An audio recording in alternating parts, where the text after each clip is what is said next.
सो रहे हैं। आइए दोस्तों, हमारे हिंदुस्तान के मशहूर शायर मुनव्वर राना ने कहा है कि कौन सी बात कहाँ कही जाती है, ये सलीका हो तो बात सुनी जाती है। आज हमारे बीच एक ऐसा ही मुकर्रिर मौजूद है जिसको बात कहने का सलीका भी आता है, जिसको बात रखने का तरीका भी आता है, जो गुफ्तगू करने का हुनर भी रखता है। नाखानदा लोगों में कैसे बात कही जाती है, अहले दानिश के बीच किस पैराए से तकल्लुम किया जाता है, बुजुर्गों के रूबरू किस अदब और एहतराम से कलाम होता है, अरबाब सियासत में क्या अंदाज होता है, बच्चों से तर्ज तखातुब कैसा होता है, वो इन तमाम उमूरो निकात से वाकिफकार है। हम और आप उस शख्स को अलहाज हजरत मौलाना मुफ्ती यूसुफ साहब के नाम से जानते और पहचानते हैं। मैं हजरत को बड़े अदब के साथ दरखास्त गुजार हूँ कि हजरत मसनद खिताबत पर तशरीफ लाए कि जो बादा कश्त पुराने वो उठे जाते हैं, कहीं से आबे बकाए तबाम ले साकी, नशा पिला के गिराना तो सबको आता है, नशा पिला के गिराना तो सबको आता है, मजा तो जब है कि गिरतों को थाम ले साकी, नहीं मायूस है इकबाल अपनी किश्त वीरा से, जरा नम हो तो ये मिट्टी बहुत सरखेज़े साकी। मसनद खिताबत पर तशरीफ लाए हजरत मौलाना मुफ्ती यूसुफ साहब।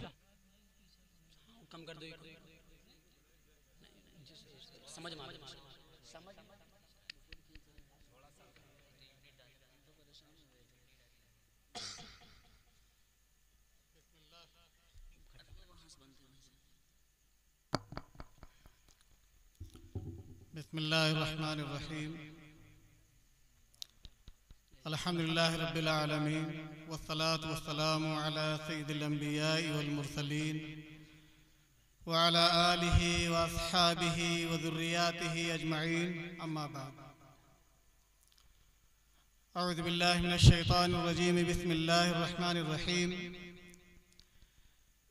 व इज़ा बुश्शिरा अहदुहुम बिल उन्सा ज़ल्ला वजहुहु मुस्वद्दन व हुवा कज़ीम यतवारा मिनल क़ौमि मिन सूइ मा बुश्शिरा बिहि अयुमसिकुहु अला हुनिन अम यदुस्सुहु फित तुराब। सदक़ल्लाहुल अज़ीम।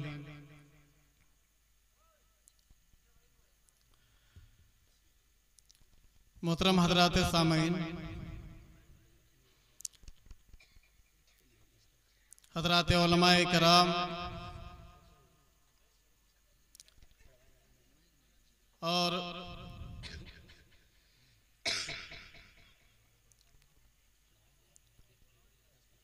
हमारे बस्ती के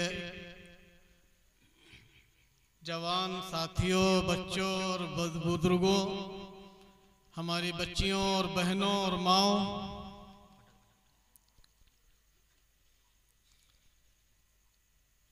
ये सीरतुन नबी सल्लल्लाहु अलैहि वसल्लम की मुनासबत से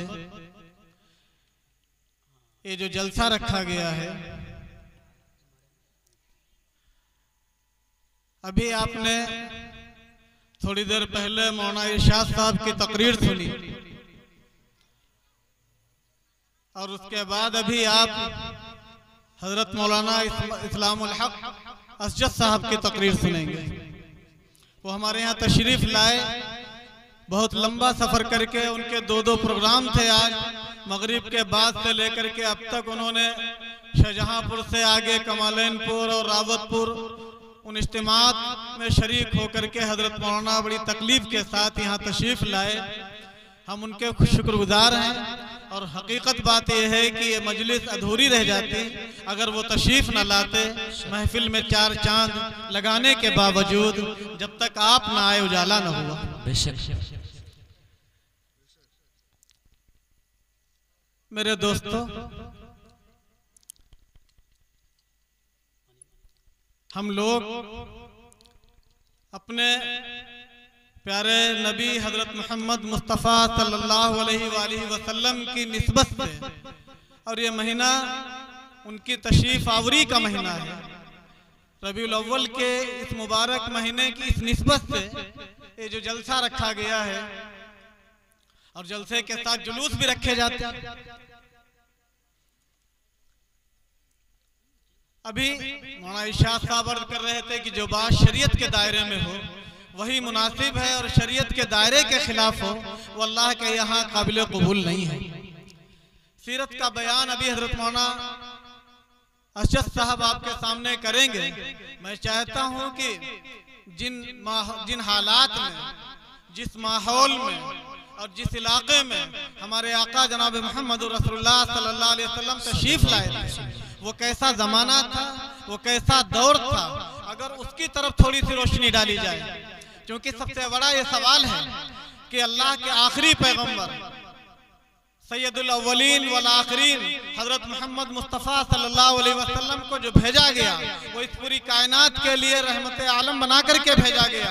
और अल्लाह के आखिरी पैगंबर वो किसी एक इलाके के लिए नहीं, वो किसी अरब के लिए नहीं, अजम के लिए नहीं, इधर और उधर के, बल्कि वो पूरी दुनिया इंसानियत के लिए, पूरी कायनात के पैगंबर बना करके भेजे गए। आपने पहले पढ़ा होगा कि एक जमाने में जब कोई पैगंबर आता था, एक शहर में एक पैगंबर है और दूसरे शहर में दूसरे पैगंबर, बल्कि बाद मर्तबा ऐसा भी हुआ कि एक ही बस्ती में कई कई पैगंबर, और एक पैगंबर चला जाता था, फौरन उसकी जगह पर दूसरा पैगंबर आ जाता था। इसका मतलब था कि दुनिया में उस अंधेरे को दूर करने के लिए रोशनी की जब जब जरूरत पड़ती थी, अल्लाह की तरफ से उसका इंतजाम होता था।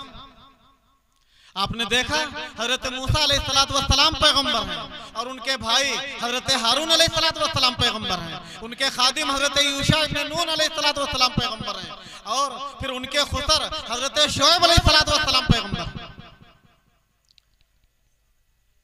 इन तमाम एक बस्ती में, एक शहर में, बल्कि एक बस्ती में कई कई पैगंबर।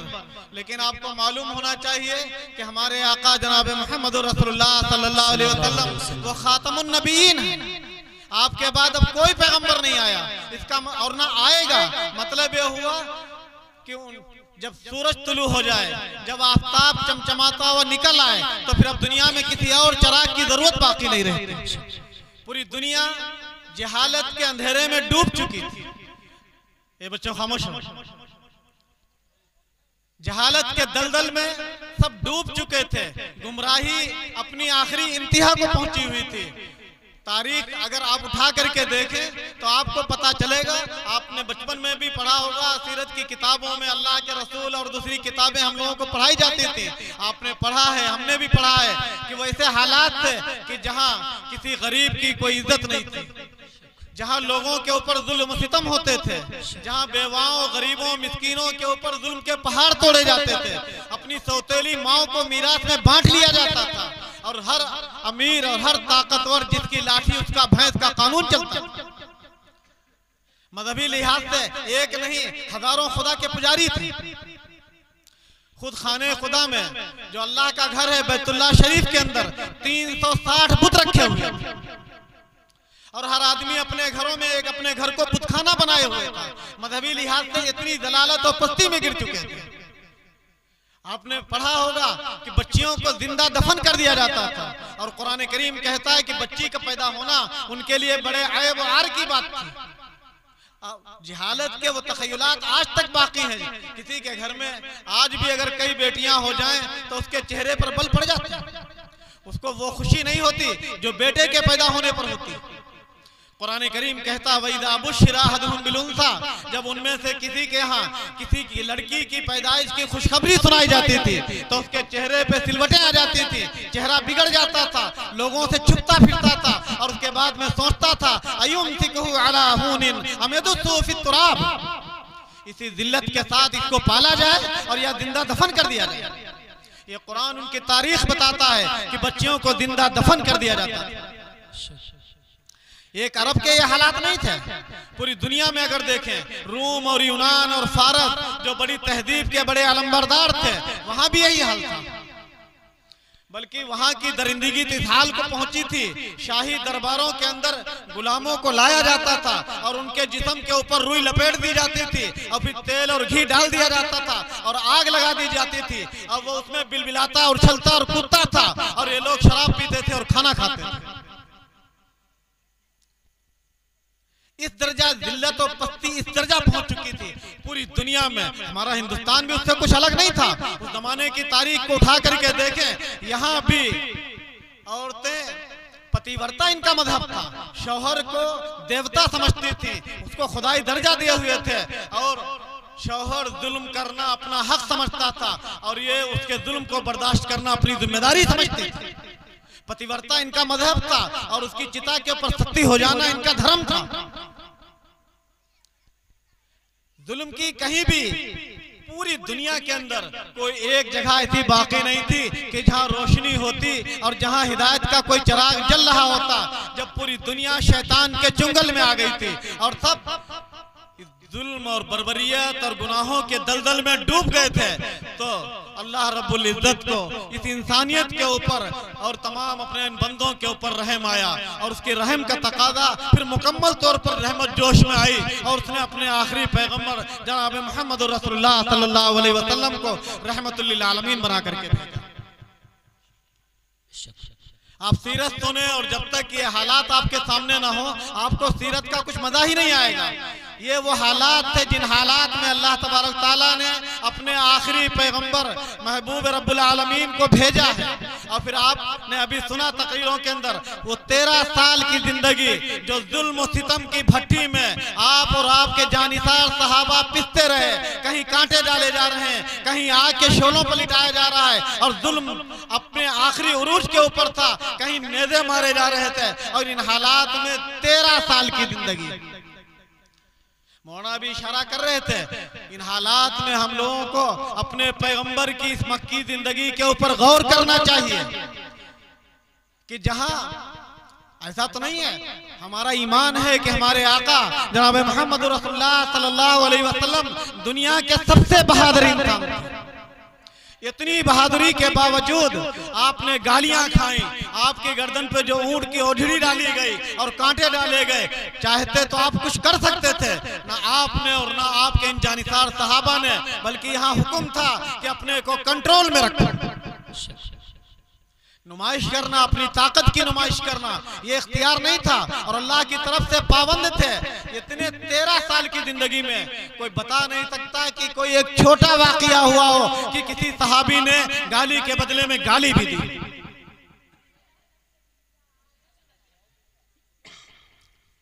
आप सबक हासिल कर सकते हैं सीरत की रोशन पहलू के। जलसा जुलूस और नुमाइश बहुत दूर की बात है, यहाँ आप देखिए कि हो क्या रहा है।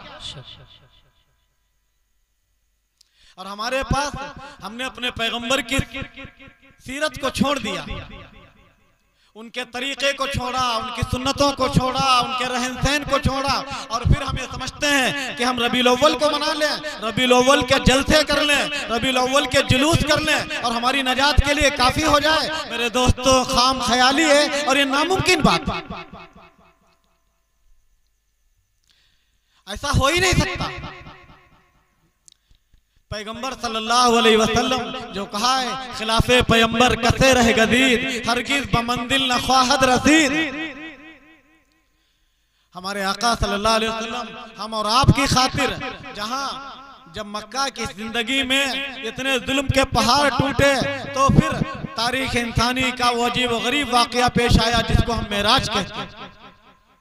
और वहां भी गए तो पैगंबर सल्लल्लाहु अलैहि वसल्लम ने अल्लाह से अल्लाह का लुत्फ़ करम मांगा और अपनी उम्मत के लिए रहम की भीख मांगी। पैगंबर सल्लल्लाहु अलैहि वसल्लम ने वहां अर्श के पास अल्लाह से अर्ज किया, किसी को नील की मौजों में रास्ता बख्शने वाले, किसी को कुदरत इहयाए मौता बख्शने वाले। ये तमाम फरियादें करने के बाद मोहम्मद भी तो आखिर तेरा बंदा है, पयामी है, उसे क्या क्या आता है, तालिबे लुत्फ़े तमामी है। अल्लाह की तरफ से जो जवाब मिला, मेरे प्यारे गिला कैसा, सरे अर्शे बरी तेरा, पैगंबर कुल जहां वाले है रब्बुल आलमी तेरा, दिया औरों को क्या क्या पर तरीका है अजीब अपना, कोई कुछ है कोई कुछ है मगर तू है हबीब अपना। हम लोगों के लिए इन हालात में पैगंबर बचने का एक रास्ता है। हम अपने फार्मूले तलाश करते हैं कि हम अपनी नुमाइश करें, अपनी ताकत का मुजाहिरा करें और ये करें और वो करें, और शरीयत का मुतालबा है और शरीयत का आर्डर है कि आप पैगंबर अलैहिस्सलातु वस्सलाम की मुकम्मल इत्तिबा करें, आपकी सुन्नतों की पैरवी करें, आपके दामने रहमत से वाबस्ता हो जाएं। नजात का यही रास्ता है, इसके अलावा दुनिया कोई नुस्खा आपके सामने नहीं ला सकती। पूरी दुनिया में मुसलमानों के ऊपर हालात आए हुए हैं, यही नहीं पूरे आलमी तौर पर जो हो रहा है वो आपके सामने है, और उसके लिए आपकी और आपके नस्लों की हिफाजत का जरिया सिर्फ और सिर्फ इस्लाम के उसूलों पर अमल करने में है, इस्लाम के दामन को छोड़ने में और नमूश और नुमाइश के अंदर नहीं है। इसलिए मेरे दोस्तों, मेरे भाइयों, मेरे बच्चों, आप उलमाए किराम से जुड़े रहें। ये बहुत बड़ी लानत है और बहुत बड़ी नहूसत है कि लोग अपने उलमा से कट जाएं, और जब उलमा से कट जाएंगे और उलमा की तरफ रुजू नहीं रहेगा, उलमा की मोहब्बत दिलों से खत्म हो जाएगी, आप समझ लीजिए कि आप तबाही की तरफ जा रहे हैं। शैतान आपके पीछे लगेगा और वो नहीं चाहता है कि आप उस रास्ते पर जाएं। इसलिए मुझे वक्त ज्यादा हो रहा है और हजरत मौलाना यहाँ तशरीफ फरमा है और असल बयान भी उन्हीं का होगा। मैं तो इत्तिफाक से, मेरा अचानक सफर था, मुझे तो खबर भी नहीं थी, जब आया इन लोगों ने जबरदस्ती की और मुझे यहाँ बिठाया, वरना तो हजरत मौलाना इस्लामुल हक अफजद साहब का असल बयान होना था और वही बयान भी करेंगे। मुझे इस वक्त में तिरमिज़ी शरीफ की एक हदीस पाक मैं आपके सामने पढ़ दूं और उसका तर्जमा करूं और अपनी बात को खत्म करूं। सुनन तिरमिज़ी के अंदर और मुसन्नफ इब्ने अबी शैबा के अंदर हज़रत अबू हुरैरा रज़ियल्लाहु ताला अन्हु की जो हदीस है, क़ाला क़ाला रसूलुल्लाह सल्लल्लाहु अलैहि वसल्लम इज़ा तुख़िदल फ़य्यु दिवला,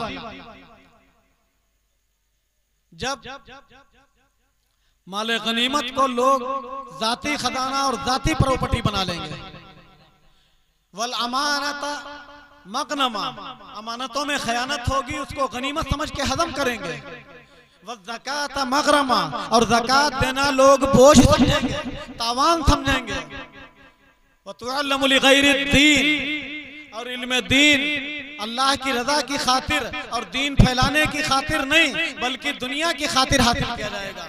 लितलबिल जाही वल माली, माल और दौलत के हुसूल के लिए।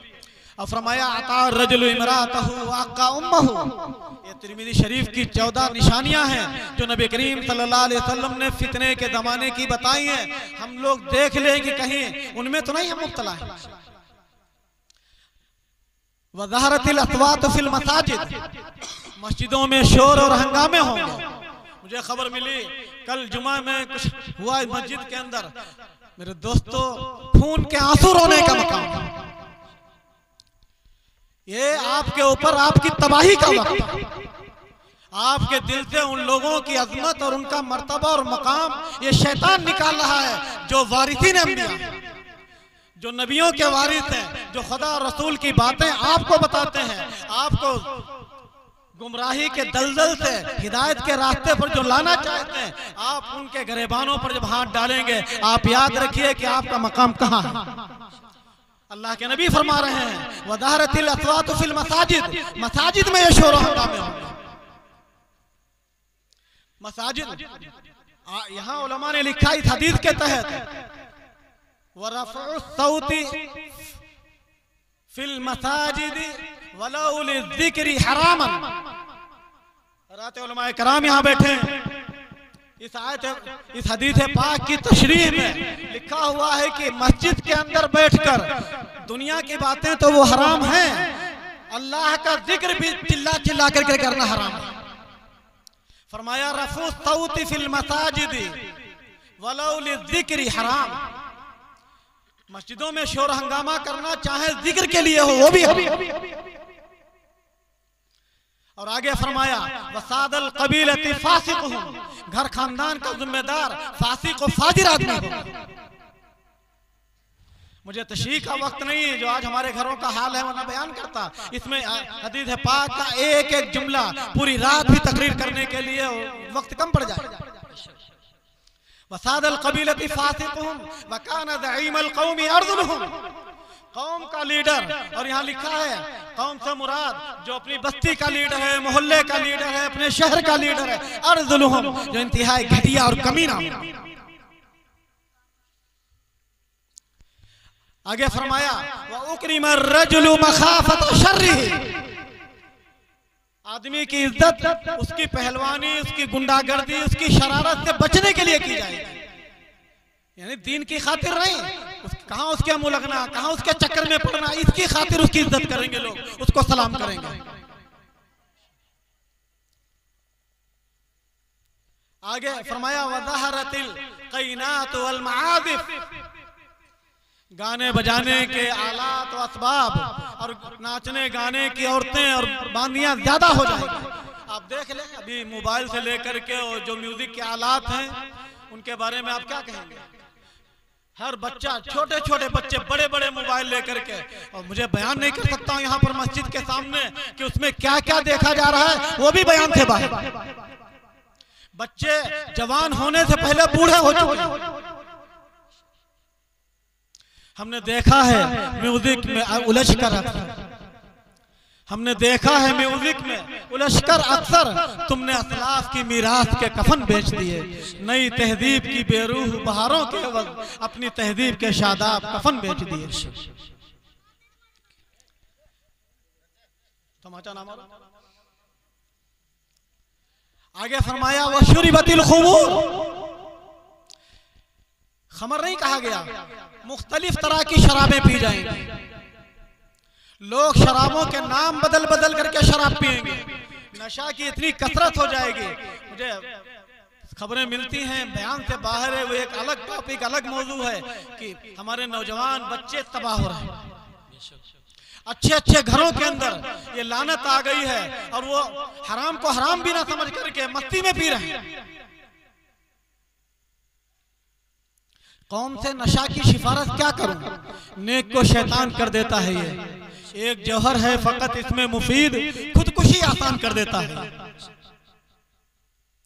बड़े बड़े साहिब सरवत खुशहाल लोग अपने आप और बड़ों ने देखा है कि लोगों की जागीरें बिक गई नशे के चक्कर में। जो लोग मस्त जिंदगी गुजारते थे शराब के नतीजे में फाका में आ गए, फाका मस्ती कर रहे हैं।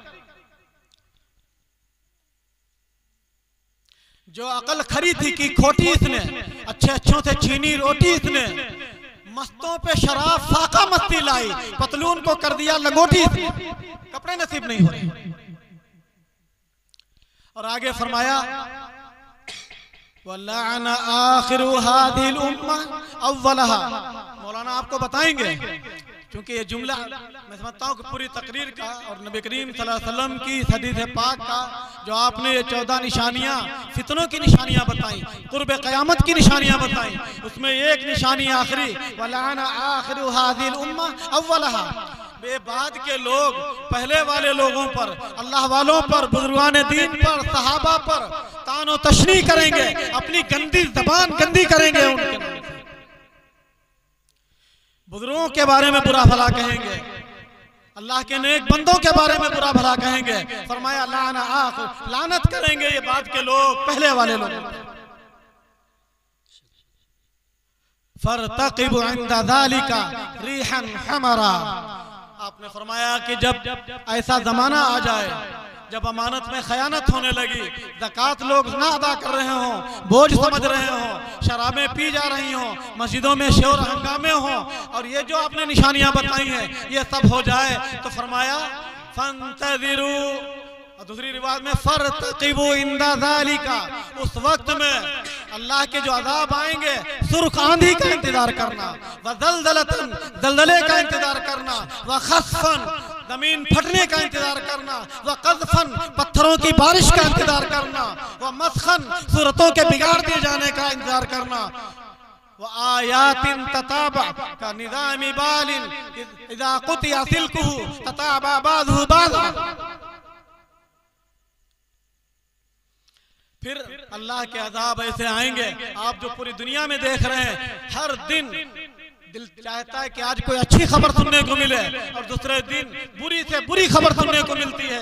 नबी करीम सल्लल्लाहु अलैहि वसल्लम फरमाते हैं जैसे तस्बीह के धागे को काट दिया जाए तो लगातार मोती गिरते हैं जब तक कि धागे में मोती बाकी है, इसी तरह से इस उम्मत के ऊपर इन निशानियों के पूरा हो जाने के वक्त लगातार अज़ाब की बारिश होगी।